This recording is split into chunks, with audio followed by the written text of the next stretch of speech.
وهو من علماء الغير، متوفى سنة 280 للهجرة، قبل أكثر من 1000 سنة. كتاب الإمام والسياسة موجود.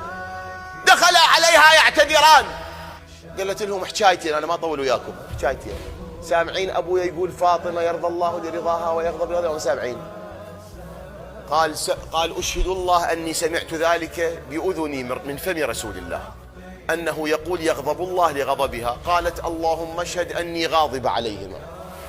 ثم قالت لهما لأدعون الله عليكما في كل صلاة أصليها. أشوف الألم وين واصل، اللوعة الألم وين واصل. اللي تكتب بوصيتها كيف أحمل وقد صرت كالخيال وقد جف جلدي على عظمي. 18 سنة تقول جف جلدي، صرت كالخيال، تقول 18 سنة.